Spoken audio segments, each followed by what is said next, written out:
नमस्कार. भारतीय जनता पार्टी प्रदेश कार्यालयामध्ये आयोजित या पत्रकार परिषदेमध्ये आपल्या सगळ्यांचं स्वागत. महाराष्ट्रातल्या जवळपास 12 जिल्हा परिषद आणि 125 पंचायत समितीचे निकाल हाती येत आहेत आणि या निकालामध्ये जवळपास सर्वच 12 जिल्हा परिषद आणि 125 पंचायत समितीमध्ये भारतीय जनता पार्टीला अतिशय चांगलं यश मिळताना दिसतंय. महाराष्ट्राचे लाडके मुख्यमंत्री आदरणीय देवेंद्रजी फडणवीस साहेब यांच्या नेतृत्वामध्ये आम्ही विधानसभा निवडणूक जिंकली, पंचायत समितीची निवडणूक जिंकली, महापालिकेची निवडणूक जिंकली, नगर परिषदा आणि नगरपालिकेच्या निवडणुका जिंकल्या आणि आता जिल्हा परिषद आणि पंचायत समितीच्या निवडणुकीत देखील भारतीय जनता पार्टी क्रमांक 1चा पक्ष म्हणून पुढे येतोय. याचा आम्हाला अतिशय आनंद आहे. मुख्यमंत्री देवाभाऊंच्या नेतृत्वात ज्या पद्धतीनं गेल्या वर्षभरामध्ये विकासाचा गाडा पुढे घेऊन जाण्याचं काम केलं जात आहे, त्याच पार्श्वभूमीवर ग्रामीण भागाचा विकास, प्रत्येक गावाचा पंचायत समितीचा विकास करण्याचं काम राज्य सरकारच्या माध्यमातून केलं जात आहे आणि त्याचाच परिणाम म्हणून जनतेनं पुन्हा एकदा देवेंद्रजींच्या नेतृत्वावर विश्वास टाकला आणि आज 12 जिल्हा परिषदांपैकी जवळपास निम्म्याहून अधिक जिल्हा परिषदेमध्ये भारतीय जनता पार्टी आघाडीवर आहे. जसजसे निकाल पुढे येतील तसं भारतीय जनता पार्टीचा विजय आपल्याला बघायला मिळेल. अनेक ठिकाणी काँग्रेस भुईसपाट झालेली आहे. उभाटा गट तर औषधाला देखील शिल्लक नाही, अशी अवस्था जिल्हा परिषद आणि पंचायत समितीच्या निकालामध्ये आपल्याला बघायला मिळते. खास करून ग्रामीण महाराष्ट्रामध्ये काँग्रेसची धुळधाण उडालेली आहे. काँग्रेसचं अस्तित्व देखील उरलेलं नाही. उभाटा गटाची देखील तीच अवस्था आहे. जसं नगरपालिका आणि नगरपंचायत निवडणुकीमध्ये उभाटा गटाचा धुव्वा उडाला, अगदी त्याच पद्धतीनं जिल्हा परिषद आणि पंचायत समितीच्या निवडणुकीत देखील उभाटा गटाचा धुव्वा उडताना बघायला मिळतो. भारतीय जनता पार्टी क्रमांक 1वर आहे. त्याचबरोबर एकनाथजी शिंदे असतील, अजितदादा यांची राष्ट्रवादी असेल, यांचा देखील परफॉर्मन्स अतिशय चांगला पहिल्या कालामध्ये आपल्याला बघायला मिळतोय. खरं तर महाराष्ट्रातल्या जनतेनं पुन्हा एकदा महायुतीला साथ दिलेली बघायला मिळते. एकंदरीत याच मतदानाच्या वेळेला काही ठिकाणी कमी प्रमाणात मतदान झालं, तर भास्कर जाधव असा आरोप करतात की ग्रामीण भागातील जे मतदान आहे ते कमी करण्याचा सरकारचा डाव. खरं तर कुठल्याही सरकारला मतदान कमीही करता येत नाही आणि वाढवताही येत नाही. निवडणूक आयोगाची एक स्वतंत्र यंत्रणा असते आणि प्रत्येक नागरिकाला मतदानाचा हक्क असतो. तो ना निवडणूक आयोग थांबवू शकतो, ना कुठलं राज्य सरकार थांबवू शकतो. माझा भास्कर जाधवांना इतकाच सवाल आहे, भास्कर जाधव, तुमच्या उभाटा गटामध्ये तरी तुम्हाला विचारलं होतं का? उभाटा गटानं तुमची काय अवस्था केली ते बघा.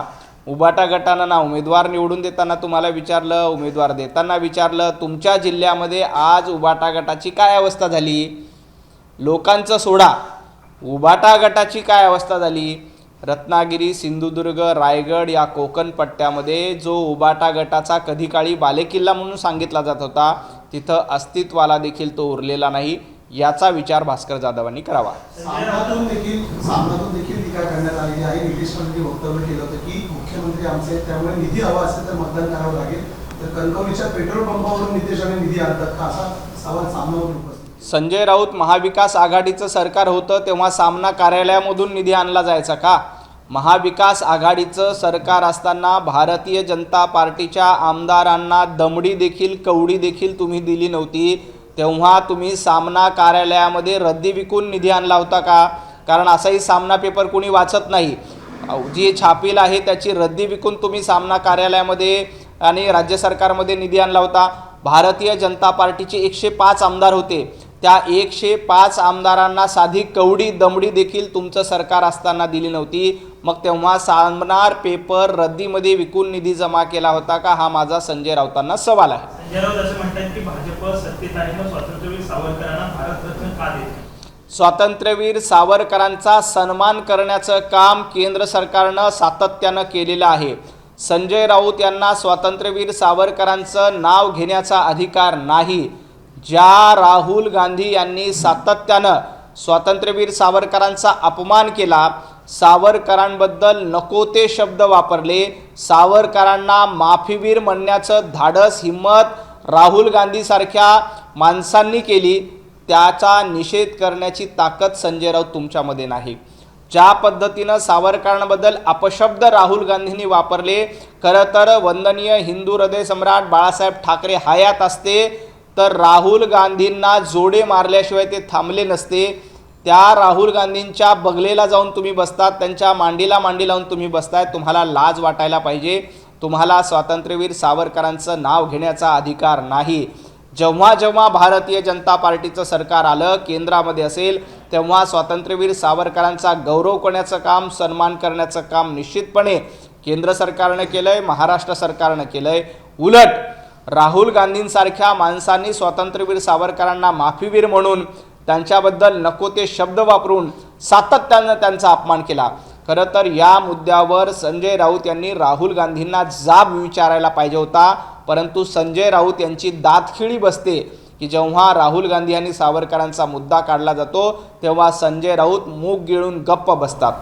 देशाला अच्छे दिन आलेले नाहीत, कारण याला जबाबदार संघ आहे असं देशाला अच्छे दिन आलेले आहेत. प्रत्येक भारतीय नागरिकाला अच्छे दिन आलेले आहेत. फक्त बुरे दिन मात्र संजय राऊत आणि उभाटा गटाचे आहेत.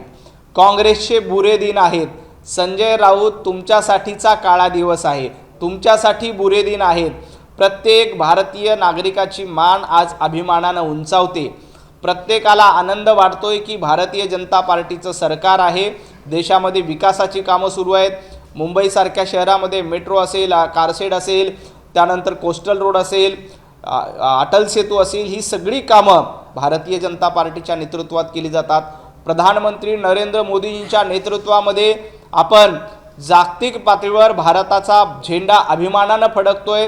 त्याचा आनंद प्रत्येक भारतीयाला आहे. पण संजय राऊत हे पाकिस्तान धार्जिणी आहेत. त्यांना पाकिस्तानची प्रवृत्तीगिरी करण्यामध्ये, बांगलादेशाची हुजरेगिरी करण्यामध्ये जास्त रस आहे. त्यामुळं त्यांना अच्छे दिन आयुष्यात कधीही येणार नाहीत. संजय राऊत आणि उभाटा गटासाठीचे कायम बुरे दिन असतील तर प्रत्येक भारतीयासाठी मोदी सरकारमुळे अच्छे दिन येत आहेत.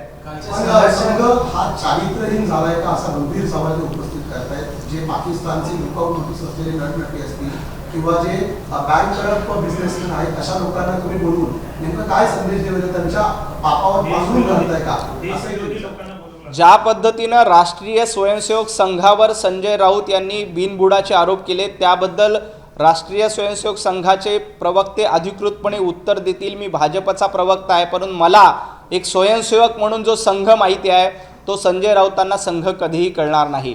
वंदनीय हिंदू हृदय सम्राट बाळासाहेब ठाकरे यांना जाऊन विचारा संघ काय आहे. संजय राऊत बाळासाहेब ठाकरे अनेक वेळेला संघाच्या कार्यालयामध्ये गेले, संघाच्या शाखेमध्ये गेलेले आहेत. तुम्हाला संघ कळणार नाही. तुम्हाला पाकिस्तान जास्त महत्त्वाचा आहे. संघाबद्दल अशा पद्धतीची भाषा वापरण्याचा अधिकार तुम्हाला नाही. संघ हा देशभक्ती, राष्ट्रप्रथम पुढे घेऊन जाणारा, प्रत्येक तरुणामध्ये, प्रत्येक स्वयंसेवकांमध्ये राष्ट्रप्रेम, राष्ट्रभक्ती आली पाहिजे यासाठी संघ काम करतो. संघाला 100 वर्ष पूर्ण झाले. संघ चरित्रहीन नाही.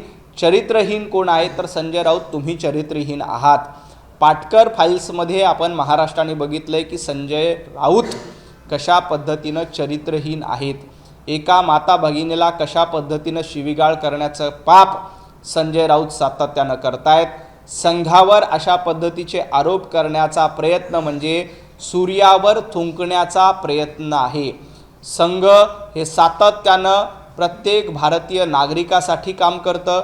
प्रत्येक भारतीय नागरिकांमध्ये राष्ट्रभक्ती, राष्ट्रप्रेम जागृत व्हावं यासाठी संघ स्वयंसेवक काम करतात. परंतु संजय राऊत संघाबाबत अशी विधानं करून सूर्यावर थुंकण्याचा प्रयत्न करतात. संजय राऊत तुम्ही कितीही सूर्यावर थुंकण्याचा प्रयत्न केला तर थुंकी तुमच्या तोंडावर पडल्याशिवाय राहणार नाही. कारण खरे चारित्रहीन, कलंकित राजकारणी कोण असतील तर ते संजय राऊत आहेत. गायक अदनान सामी याच्या संघाच्या कार्यक्रमाच्या उपस्थितीवर सुद्धा राऊतांनी प्रश्नचिन्ह उपस्थित केले. ज्याच्या वडिलांनी भारतावर बॉम्ब टाकले त्यांचा मुलगा सरसंघचालकांसोबत बसला होता असं त्यांनी म्हटलं. ज्यांनी सोनिया गांधींना करप्शन क्वीन म्हणून सामनामध्ये लेख लिहिला होता, ज्यांनी सांगितलं होतं की सोनिया गांधींसमोर युती करण्यापेक्षा मी माझं दुकान बंद करेल, असे वंदनीय हिंदू हृदय सम्राट बाळासाहेब ठाकरे यांचे चिरंजीव उद्धवजी ठाकरे सोनिया गांधींच्या शेजारी जाऊन बसतात, राहुल गांधींच्या मांडीवर जाऊन बसतात, याला काय म्हणायचं? ज्या पद्धतीनं बाळासाहेब ठाकरेंनी संपूर्ण हयातीमध्ये काँग्रेसचा विरोध केला होता, काँग्रेससोबत बसण्यापेक्षा मी माझं दुकान बंद करेल अशा पद्धतीचे शब्द वापरले होते, त्याच काँग्रेसच्या मांडीला मांडी लावून सत्तेमध्ये उद्धव ठाकरे मुख्यमंत्रीपदासाठी तुम्ही बसला होतात. तुम्हाला त्याच्याबद्दल लाज वाटायला पाहिजे. राहिला प्रश्न आदनान सामी आणि बाकी इतरांचा, तर त्याबद्दल संघ अधिकृतपणे आपल्याला उत्तर देईलच, परंतु संजय राऊत तुम्हाला यावर बोलण्याचा अधिकार नाही. कारण वंदनीय हिंदू हृदय सम्राट बाळासाहेब ठाकरे यांचं हिंदुत्व सोडून तुम्ही ज्या वेळेला काँग्रेसच्या मांडीला मांडी लावून बसलात, त्याच वेळेला तुम्हाला हिंदुत्वावर बोलण्याचा अधिकार संपला, त्याच वेळेला तुमचा संघावर बोलण्याचा अधिकार संपलेला आहे. महाविकास आघाडी फुटीचा उंबरठ्यावर असल्यावर दिसून येतं. एक मिनिट आधी संजय राऊत, दुसरीकडे त्यांनी पंतप्रधानांमध्ये देखील थेट प्रश्न उपस्थित केला की संघाचे प्रचारक ते होते आणि आता ते अमेरिकेचे गुलाम झाल्याचं पाहायला मिळतं, त्यामुळे देशही अमेरिकेचा गुलाम झालाय. देश अमेरिकेचा गुलाम झालेला नाही. संजय राऊत काँग्रेसचे गुलाम झालेत, संजय राऊत राहुल गांधींचे गुलाम झालेत. अमेरिका आणि भारताचा व्यापार करार झालेला आहे. पूर्वी 50% टॅरिफ होतं, आता 18% टॅरिफ आलं आहे आणि याच्यातूनही शेतीला वगळलेलं आहे. शेतीतले अत्यावश्यक गोष्टी आपण अमेरिकेकडनं आयात केले जाणार नाहीत, हे आपल्या सरकारनं स्पष्टपणे सांगितलं आहे. खऱ्या अर्थानं गुलामगिरीची भाषा संजय राऊत तुम्ही करताय, पण तुम्ही कुणाचे गुलाम आहात? ज्या पद्धतीनं राहुल गांधी परदेशामध्ये जाऊन भारताची बदनामी करतात, भारताला आरोप करतायत, जागतिक पातळीवर जायचं, आपल्या देशाची बदनामी करायचं, हेच कटकारस्थान संजय राऊत करतात. संजय राऊत तुम्ही भारताचं मीठ खाणार, भारताच्या ताटामध्ये जेवणार आणि पाकिस्तान आणि इतर देशांची गुलामगिरी करणार, त्यांची हुजरेगिरी करणार, त्याबद्दल तुम्हाला लाज वाटली पाहिजे. अशा पद्धतीनं आंतरराष्ट्रीय व्यासपीठावर ज्या पद्धतीनं राहुल गांधी भारताची बदनामी करतात, राहुल गांधी परदेशात गेले की भारताला नावं ठेवतात आणि तुम्ही भारतामध्ये राहून आपल्या देशाला नाव ठेवतात. अमेरिकेसारख्या देशाबरोबर आपले संबंध चांगले करण्याचं काम पंतप्रधान नरेंद्र मोदीजींच्या नेतृत्वात झालंय. जगामध्ये मोदीजींच्या नेतृत्वात डंका वाजतोय. भारताचा झेंडा अभिमानानं, भारताची मान अभिमानानं उंचावते, याबद्दल संजय राऊतांना आनंद व्हायला पाहिजे. परंतु संजय राऊत हे पाकिस्तानचे प्रवक्ते आहेत, त्यांना बांगलादेशप्रेमी भूमिका जास्त आवडते. त्यामुळं जेव्हा जेव्हा भारताची मान अभिमानानं उंचावते तेव्हा संजय राऊताची मान खाली जाते, हे वास्तव आहे. संजय राऊत यांना भारत आणि अमेरिकेबद्दल बोलण्याचा अधिकार नाही. महाविकास आघाडीच्या संदर्भामध्ये एक अपडेट समोर येते. खरं तर विधान परिषदेच्या जागा रिक्त होत आहेत, त्यामध्ये उद्धव ठाकरेंची स्वतः जागा रिक्त होते. सध्याचं जे संख्याबळ महाविकास आघाडीकडे आहे त्यानुसार एकच उमेदवार महाविकास आघाडीचा निवडून येऊ शकतो. त्यामुळे उद्धव ठाकरे रिक्त होत असलेल्या जागेवरून पुन्हा विधान परिषदेवर जाणार का? संख्याबळानुसार ते तसं पुढेही दिसते, त्यावर काय? उद्धव ठाकरे विधान परिषदेवर जाणार का नाही जाणार हे याचा अधिकार महाविकास आघाडीला आहे, उद्धव ठाकरेंना आहे. फक्त मला उद्धव ठाकरेंचं एक आठवण करून द्यायची. ज्या वेळेला मुख्यमंत्री पदाचा राजीनामा दिला होता त्याच वेळेला उद्धव ठाकरे यांनी सांगितलं होतं की मी विधान परिषदेच्या आमदारकीचा देखील राजीनामा देईल. परंतु बोले तैसे चाले त्याची वंदावे पाऊले, हे वंदनीय हिंदू हृदय सम्राट बाळासाहेब ठाकरेंबद्दल सत्य होतं. उद्धवजी ठाकरे सातत्यानं युटर्न घेतात. त्यांनी राजीनामा देतो म्हटलं होतं, तिथून युटर्न घेतला आणि सातत्यानं युटर्न घेणं हे उद्धव ठाकरे यांची सवय झालेली आहे. त्यामुळं त्यांनी आता टर्म संपत आली तरी आपल्या आमदारकीचा काही राजीनामा दिला नाही. आता मला वाटतं पुढच्या 1-2 महिन्यामध्ये त्यांची टर्म संपते. ही टर्म संपल्यानंतर उद्धव ठाकरेंना पुन्हा एकदा सोनिया गांधींच्या चरणावर जाल्याशिवाय पर्याय नाही. उद्धव ठाकरेंना पुन्हा एकदा राहुल गांधींच्या चरणावर गेल्याशिवाय पर्याय नाही. कारण जोपर्यंत काँग्रेस उद्धव ठाकरेंना पाठिंबा देत नाही तोपर्यंत उद्धवजी ठाकरे परत विधान परिषदेमध्ये जाऊ शकत नाही. जसं मुख्यमंत्री पदाच्या खुर्चीसाठी उद्धवजी ठाकरे आपला संपूर्ण पक्ष तुम्ही सोनिया गांधींच्या चरणावर अर्पण केला, आता फक्त आमदारकीसाठी, तेही विधान परिषदेच्या आमदारकीसाठी उरला सुरला उभाटा गट तुम्ही सोनिया गांधी आणि राहुल गांधींच्या चरणावर अर्पण करणार आहात का? हा माझा या निमित्ताने उद्धवजी ठाकरेंना सवाल आहे. फक्त विधान परिषदेची आमदारकी आपल्यालाच मिळावी यासाठी पुन्हा एकदा तुम्ही काँग्रेसची गुलामगिरी करणार आहात का, याचं उत्तर तुम्ही महाराष्ट्राला द्या. आणि त्याचं उत्तर होकार असेल. तुम्ही काँग्रेसची गुलामगिरी करणं पत्करलं, तुम्ही काँग्रेसचं लांगुलचालन करणं स्वीकारलं तरच उद्धवजी ठाकरे यांना पुन्हा एकदा विधान परिषद मिळेल.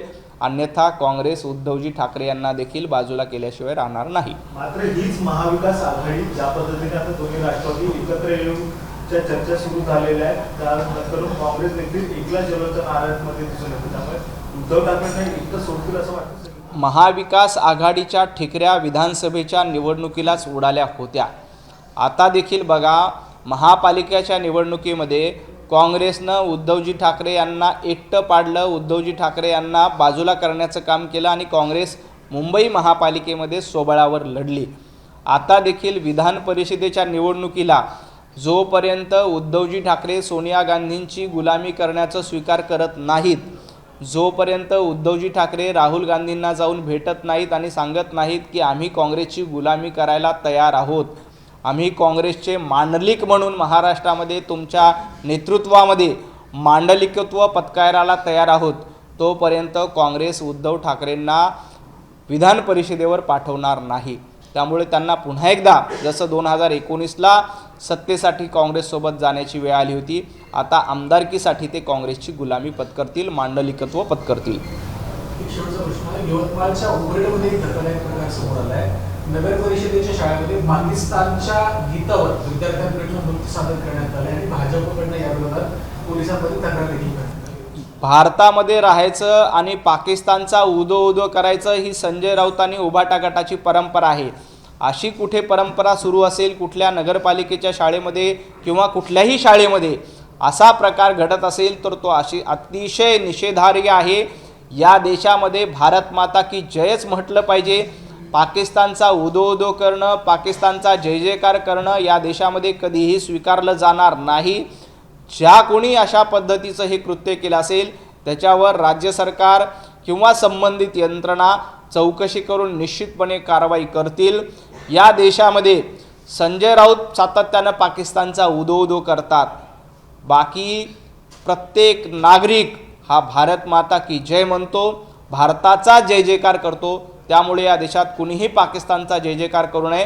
केला असेल तर त्याच्यावर निश्चितपणे कारवाई झाली पाहिजे. खूप खूप धन्यवाद.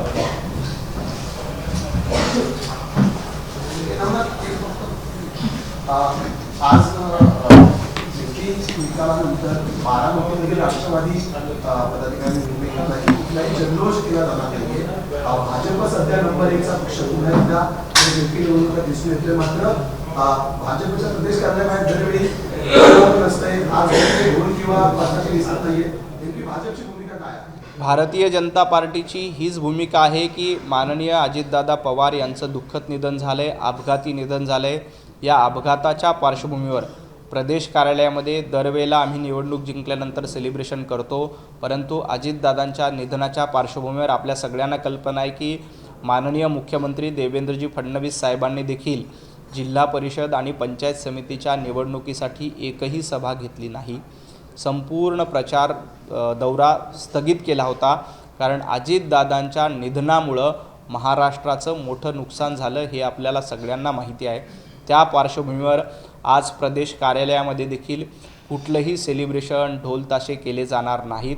स्थानिक पातळीवरच्या कार्यकर्त्यांना देखील आपल्या माध्यमातून नम्र विनंती आहे की आपण आपल्या विजयाचा आनंद फार ढोल ताशे न वाजवता संयतपणे करावे अशी आपल्या माध्यमातून सगळ्यांना विनंती आहे. राष्ट्रवादी काँग्रेस पक्ष देखील सेलिब्रेशन करणार नाही. विजयाचा आनंद कार्यकर्त्यांना असतो, परंतु संयतपणे ते सगळ्यांनी करावं एवढीच आपल्या माध्यमातून सर्वांना नम्र विनंती आहे. एबीपी माझा, उघडा डोळे बघा नीट.